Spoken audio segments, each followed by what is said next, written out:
Hello anime lovers, स्वागत है आपका वाइपर एनिमे एक्सप्लेन्ड चैनल पर। और आज मैं एक्सप्लेन करूंगा लायर गेम एनिमे के एपिसोड नंबर 14 को। तो चलिए जानते हैं इसकी आगे की कहानी को बिना किसी देरी के। अब तक हमने देखा कि सबको पता चल जाता है कि किकुजावा योकोया के साथ मिलकर काम कर रहा था। किकुजावा अब बताता है कि वो योकोया को पहले से जानता है। योकोया किकुजावा को स्कूल में बुली किया करता था। सिर्फ किकुजावा नहीं बल्कि पूरे स्कूल को। किकुजावा अपने 3rd ईयर में था जब योकोया उसकी क्लास में ट्रांसफर होके आया था। किकुजावा ने जब उसे पहली बार देखा था तब उसे लगा था कि ये लड़का तो बुली होने वाला है। योकोया किकुजावा के बगल में आके बैठता है और उससे पूछता है कि स्कूल को कंट्रोल कौन करता है। किकुजावा को लगता है कि ये बुली होने से डर रहा है। वो बताता है कि सासाकी और उसके 3 दोस्तों का ग्रुप है, तुम्हें उनसे बच के रहना चाहिए। तभी योकोया की जेब से एक चूहा बाहर निकलता है। किकुजावा पूछता है कि तुम स्कूल में चूहा लेके क्यों आए हो। योकोया बोलता है कि उसे चूहे पसंद हैं क्योंकि मैं उन्हें आराम से कंट्रोल कर सकता हूँ और ये फीलिंग मुझे बहुत अच्छी लगती है। किकुजावा सोचता है कि ये थोड़ा अजीब है। लंच टाइम में किकुजावा को सासाकी का ग्रुप मिलता है। वो पूछते हैं कि हमने सुना है तुम्हारी क्लास में एक नया स्टूडेंट आया है। किकुजावा बोलता है कि हाँ, वो थोड़ा अजीब लड़का है, उसे ज्यादा परेशान मत करना। एक दूसरा स्टूडेंट बताता है कि वो असल में एक बहुत अमीर सीईओ का बेटा है। ये सुन ये लोग उसे बुली करने का डिसाइड करते हैं। ये चारों उसे एक गली में रोक लेते हैं और बोलते हैं कि हमने सुना है तुम अमीर बाप के बेटे हो, थोड़े पैसे हमें भी तो दे दो। योकोया डरते हुए कहता है कि मेरे पास कोई पैसे नहीं है। ये लोग उसका पर्स निकाल लेते हैं जिसमें कई सारे पैसे थे। योकोया कहता है कि ये मेरी यूनिफॉर्म के पैसे हैं। तो एक लड़का उसे जोर से मुक्का मार देता है, लेकिन ऐसा करते हुए कोई इनकी फोटो खींच लेता है और यहाँ से भाग जाता है। योकोया अब हंसते हुए कहता है कि तुम लोग मेरे जाल में फंस गए। योकोया को पता था कि ये लोग उसे पीटने आएंगे और इनकी फोटो भी उसी ने खिंचवाई है। वो अब पुलिस में जाके इनकी रिपोर्ट करेगा जिससे क्रिमिनल रिकॉर्ड में इन सब का नाम आ जाएगा। वो लोग स्कूल के लास्ट ईयर में हैं और उनका पूरा करियर बर्बाद हो जाएगा। उसकी बात सुन चारों लोग डर जाते हैं। योकोया कहता है कि मुझे तुम लोगों से दुश्मनी नहीं करनी है। वो चाहता था कि ये चारों योकोया के साथ मिल जाएं, तो वो उनकी पुलिस में रिपोर्ट नहीं करेगा और इसके लिए वो इन चारों को नोटों की गड्डी भी देगा। वो चारों अब योकोया की बात मान लेते हैं और अब योकोया स्कूल का सबसे बड़ा गुंडा बन गया था। उसने यहाँ एक रैंकिंग सिस्टम भी शुरू कर दिया। ए रैंक पर योकोया खुद था, बी रैंक पर सासाकी का ग्रुप और बाकी स्टूडेंट्स इसके नीचे थे। अगर कोई छोटी रैंक का स्टूडेंट किसी बड़ी रैंक के स्टूडेंट से बात भी करता था तो सासाकी के ग्रुप के लोग उसकी पिटाई लगा देते थे। किकुजावा एक हफ्ते की छुट्टी पर था जब स्कूल में ये सब हो गया था। वो वापस आकर अपने दोस्त तनाका से बात करता है और पूछता है कि उस लड़के योकोया के साथ क्या हुआ, उसकी तो पुंगी बच गई होगी। ये सुन तनाका उसका मुंह बंद कर देता है और कहता है कि मेरे सामने योकोया सर की बेइज्जती मत करो और तुम एक डी रैंक हो तो मुझसे थोड़ी तमीज से बात करो क्योंकि मैं एक सी रैंक हूँ। इसके बाद स्कूल के हालात खराब हो गए। जो स्टूडेंट ई रैंक पर थे उन्हें तो गुलाम की तरह ट्रीट किया जाता था। सब लोग अपनी रैंक बढ़वाना चाहते थे पर इसके 2 ही तरीके थे, या तो बी रैंक वालों को पैसे खिलाओ या अगर कोई योकोया के बारे में बुरा कहे तो उसकी चुगली कर दो। झूठ बोलना, धोखा देना, बस यही उनकी स्कूल में चल रहा था। खुद को बचाने के लिए किकुजावा ने भी अपने कई दोस्तों की चुगली की है। योकोया ने टीचर को भी पैसे खिला दिए थे ताकि वो चुप रहे और पूरे स्कूल को कंट्रोल करके योकोया बहुत खुश होता था। लेकिन स्कूल खत्म होने के 4 महीने पहले योकोया का ट्रांसफर कहीं और हो गया। सबको लगा कि उसके जाने से सब फिर से नॉर्मल हो जाएगा, लेकिन ऐसा नहीं था। योकोया के जाने से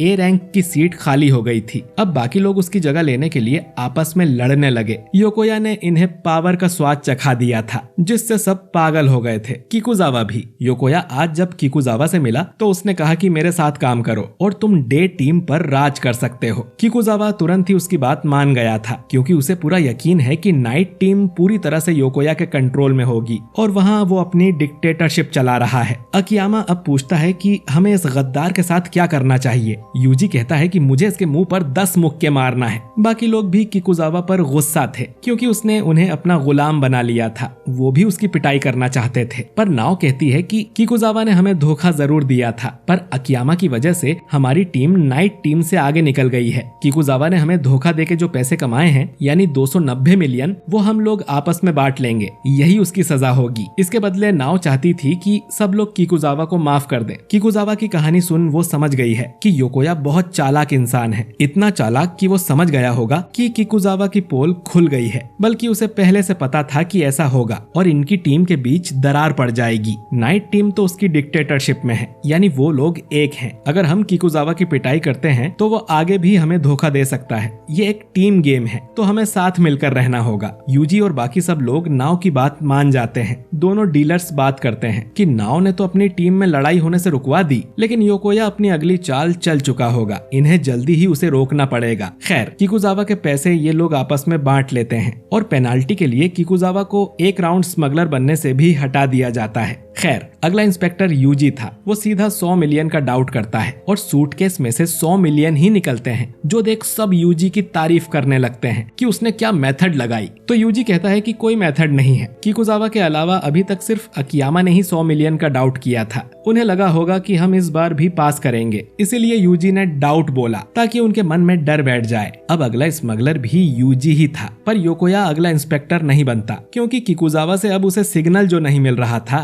यूजी कहता है कि वो पूरे 100 मिलियन निकाल के लाएगा। इंस्पेक्टर अब पास बोल देता है और ये 100 मिलियन भी यूजी के हो जाते हैं। इस तरह इनकी टीम नाइट टीम से 300 मिलियन आगे पहुंच जाती है और सब लोग खुश हो जाते हैं। नाव देखती है कि अकियामा अकेला खड़ा था। अकियामा बोलता है कि वो नाइट टीम के रूम की तरफ देख रहा था। किकुजावा के पकड़े जाने के बाद से योकोया इंस्पेक्टर बनके नहीं आया है, पर वो कोई प्लान जरूर बना रहा होगा। नाव कहती है कि अगला स्मगलर कोसुके है। अकियामा पूछता है कि वो कितना पैसा लाने वाला है, तो नाव कहती है कि उसे नहीं पता। कोसुके ने कहा कि स्मगलर को अब खुद ही सोचना चाहिए कि वो पैसा लाएगा भी या नहीं। वो लोग नाइट टीम से 300 मिलियन आगे हैं, तो अब हमें थोड़ा सेफ खेलना चाहिए। बाकी लोग भी इस बात को मान जाते हैं क्योंकि किसी को फालतू का रिस्क नहीं लेना था और ऐसा ही होता है। अगले राउंड्स में इनके सूटकेस खाली रहते हैं और सामने की टीम भी खाली सूटकेस ही ला रही थी। इस तरह 16 राउंड्स हो जाते हैं। डीलर कहता है कि गेम का पहला दिन यहीं खत्म होता है। फिलहाल डे टीम आगे चल रही है, लेकिन टोटल 50 राउंड्स होने हैं। उसके बाद ही पता चलेगा कि विनर कौन है। जिसके भी टीम के थर्ड बैंक अकाउंट में ज्यादा पैसा होगा वो ही जीतेगा। ये गेम कल सुबह 9 बजे फिर से शुरू होगा। अकियामा सबकी मीटिंग बुलाता है और उनसे पूछता है कि वो लोग इस गेम को जीतना चाहते हैं कि पैसा कमाना चाहते हैं। कोसुके कहता है कि दोनों।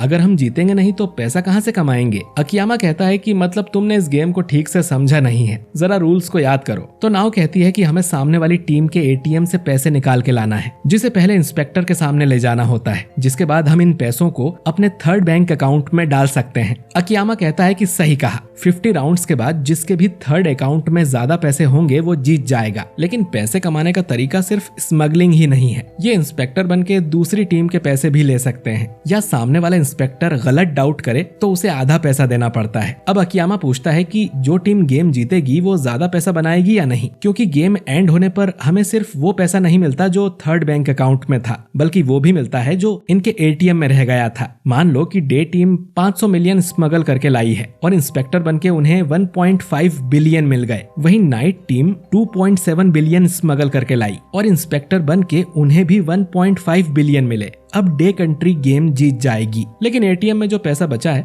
वो उसी टीम को मिलता है, क्योंकि इन्होंने सिर्फ 500 मिलियन ही निकाले थे, तो इनके एटीएम में 2.2 बिलियन बच गए थे, जो कि अब नाइट टीम को मिलेंगे। वहीं नाइट टीम ने तो इनके एटीएम से सारे पैसे निकाल लिए थे, तो इन्हें कुछ नहीं मिलेगा। दोनों टीम्स को 3.6 बिलियन वापस भी करना है, जो इन्हें गेम खेलने के लिए दिए गए थे। तो वो पैसा देने के बाद नाइट टीम 700 मिलियन के फायदे में होगी और इनकी टीम 700 मिलियन के नुकसान में। यानी हारने के बाद भी नाइट टीम यहाँ से 700 मिलियन लेके जाएगी। वहीं डे टीम जीतने के बाद भी गेम खेलती रहेगी और उस पर 700 मिलियन का कर्जा भी हो जाएगा। इसीलिए वो फिर से पूछता है कि तुम लोग जीतना चाहते हो या पैसे कमाना चाहते हो। समझदारी तो इसी में है कि गेम को हार के पैसे कमा लिए जाएं। हमने 16 राउंड खेल लिए हैं। वैसे तो हम गेम जीत रहे हैं, लेकिन हमारे एटीएम में 2.3 बिलियन पड़े हुए हैं, जबकि उनके एटीएम में सिर्फ 1.9 बिलियन। अगर ये गेम यहीं एंड कर दिया जाए तो हम गेम तो जीत जाएंगे, लेकिन उल्टा हम पर 40 मिलियन का कर्जा हो जाएगा। और शायद योकोया का प्लान भी यही है, गेम हार के ढेर सारे पैसे कमाने का। यानी कि असल में हार अकियामा की टीम की हो रही है। और ये एपिसोड